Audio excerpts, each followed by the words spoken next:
Hello friends, welcome to Science Tutorial and my name is Komal. In our previous video we have studied about chemical reactions, way to balance it, chemical equations and types of chemical reactions. So today we will study another type of chemical reactions, that is redox reaction, and how redox reactions are helpful in our daily life and are responsible for many of the chemical reactions which we are seeing, which we are observing in our daily life, and if we are facing any kind of harmful effects of it and how to prevent it. So redox reactions जो है, it is basically made up of two words. One is oxidation and another one is reduction, right?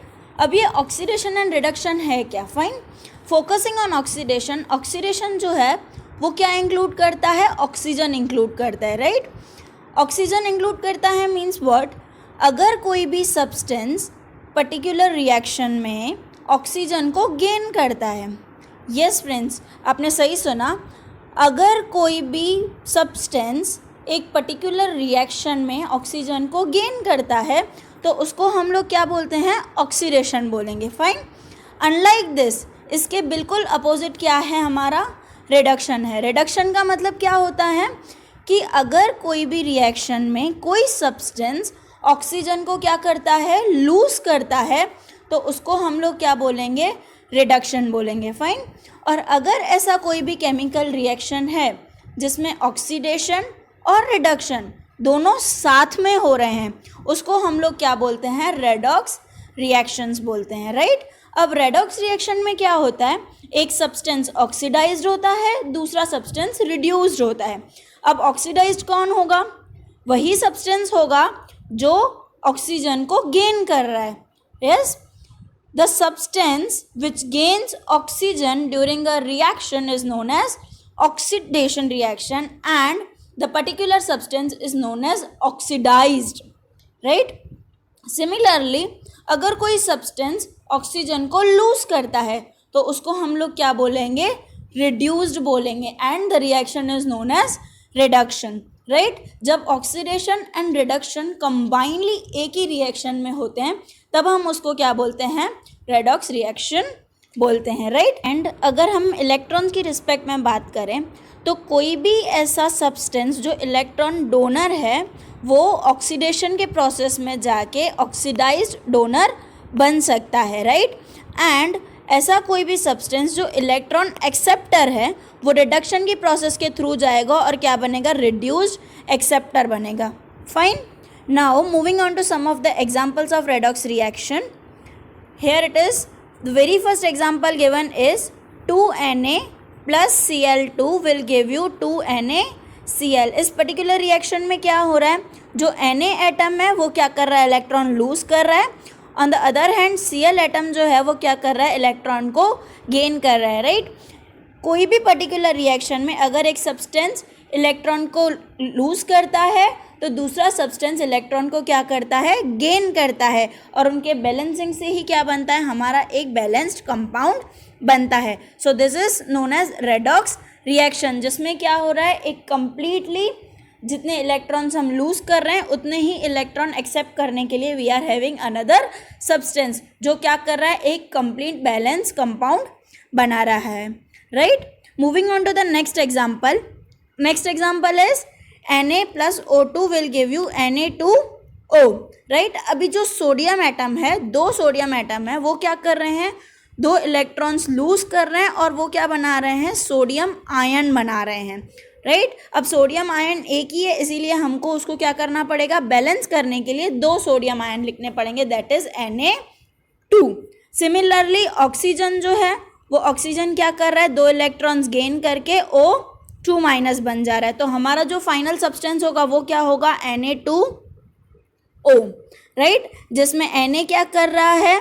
Electron donor बन रहा है, and oxygen क्या कर रहा है? Electron acceptor बन रहा है. एक ऐसा रिएक्शन जिसमें इलेक्ट्रॉन डोनर भी हो एंड इलेक्ट्रॉन एक्सेप्टर भी हो, उसको हम लोग क्या बोलेंगे? रेडॉक्स रिएक्शन बोलेंगे, right? Moving further, there is one another example.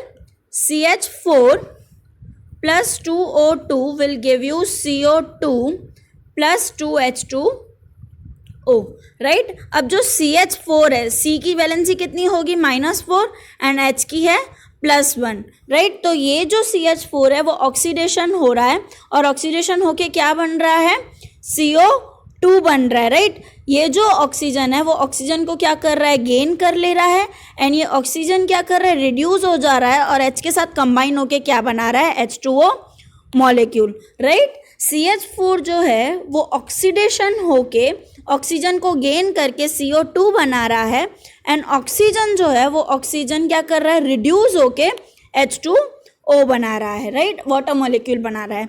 सो ऐसा रिएक्शन जिसमें ऑक्सीडेशन एंड रिडक्शन दोनों प्रोसेस साथ में हो रहे हों उसको हम लोग क्या बोलेंगे, रेडॉक्स रिएक्शन बोलेंगे, राइट।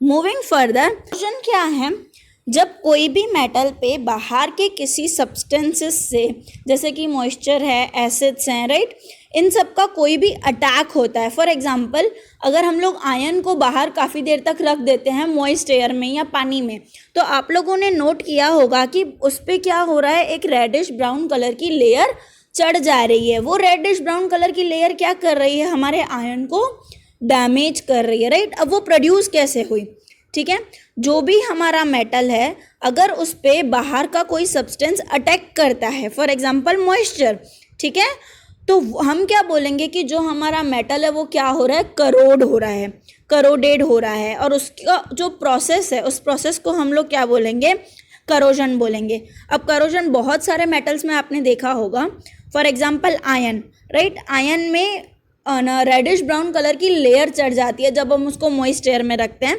तो इसका मतलब क्या हुआ कि वो जो आयन है वो आयन हमारा करोड हो चुका है। एंड अदर एग्जांपल्स आर, अगर आपने सिल्वर में नोट किया होगा तो सिल्वर में ब्लैक कोटिंग चढ़ जाती है, कॉपर में नोट किया होगा तो कॉपर में क्या होता है, ग्रीन कलर की एक कोटिंग चढ़ जाती है, राइट। अभी ये जो करोजन है वो क्या करता है, जितने भी हमारे मेटल्स हैं जैसे कार बॉडीज़ हैं, ब्रिजेस हैं, आयरन रेलिंग्स हैं, शिप्स हैं, इन सारे मेटल्स को क्या कर देता है, डैमेज कर देता है। तो ये क्या हो गया, हमारे लिए एक सीरियस प्रॉब्लम हो गई। अब हम उसको प्रिवेंट भी कर सकते हैं। अब देखो जो भी प्रॉब्लम होगी उसको हमारे पास सॉल्यूशन तो होना चाहिए ना, ठीक है। तो हम बेसिकली करोजन को कैसे प्रिवेंट कर सकते हैं, हम उस पर पेंट कर सकते हैं या हम उस पर ऐसी कोई लेयर चढ़ा दें जिससे क्या हो कि उसका जो ऑक्सीडेशन प्रोसेस है वो ऑक्सीडेशन प्रोसेस क्या हो जाए, थोड़ा सा स्लो हो जाए, राइट। उस चीज़ को हम लोग क्या बोलते हैं, गल्वनाइजेशन बोलते हैं। गल्वनाइजेशन का मतलब क्या होता है कि जब किसी भी आयन पे हम लोग क्या कर रहे हैं, एक तरीके की लेयर चढ़ा देते हैं। अब वो लेयर क्या करती है, उसको मॉइस्ट एयर से कांटेक्ट में आने से रोकती है, राइट। सिमिलरली रेंसिडिटी, अब रेंसिडिटी क्या है कि जब आपने नोट किया होगा कि हमारे पास कोई भी फूड है, राइट, जिसमें फैट हैं या ऑयल्स पड़े हैं, वो फूड अगर हम थोड़े टाइम के लिए रख देते हैं तो उसमें से क्या आता है, स्मेल आती है और उसका जो टेस्ट होता है वो क्या होता है, चेंज हो जाता है, राइट। अब वो टेस्ट चेंज कैसे हो रहा है, तो वो जो हमारा फैटी ऑयल्स वाला सब्सटेंस है, वो फैटी ऑयल्स वाला सब्सटेंस क्या करता है, एटमॉस्फेयर में एयर के साथ या मॉइस्ट एयर के साथ क्या करता है, कांटेक्ट में आता है और ऑक्सीडाइज्ड हो जाता है, ठीक है। अब वो सब्सटेंस ऑक्सीडाइज हो जाएगा, दैट मीन्स उसमें केमिकल रिएक्शन हुआ। अब केमिकल रिएक्शन हुआ इसका मतलब क्या हो गया, हमारा सब्सटेंस, हमारा जो फूड है वो खराब हो गया है, ठीक है। अब इसमें हम क्या कर सकते हैं, हम फूड में भी ऐसी चीज़ें मिला सकते हैं जो हमारा ऑक्सीडेशन प्रोसेस को क्या कर दे, स्लो कर दे, राइट। अब वो कैसे मिलाएंगे हम, बाय एडिंग एंटीऑक्सीडेंट्स। एंटीऑक्सीडेंट्स का मतलब क्या है, एंटीऑक्सीडेंट्स का बेसिकली काम क्या होता है कि ऑक्सीडेशन का प्रोसेस को स्लो करना। So we will add some of the antioxidants to our food, जिससे क्या हो कि वो हमारा खराब नहीं हो। फॉर एग्जाम्पल आपने जो चिप्स वगैरह देखी है, वो चिप्स में हम क्या ऐड करते हैं, नाइट्रोजन गैस ऐड करते हैं। अब नाइट्रोजन क्या करेगी, हमारे ऑक्सीडेशन के प्रोसेस को स्लो कर देगी और हमारे फूड को बचा लेगी ऑक्सीडाइज्ड होने से, right. So this basically process is known as rancidity.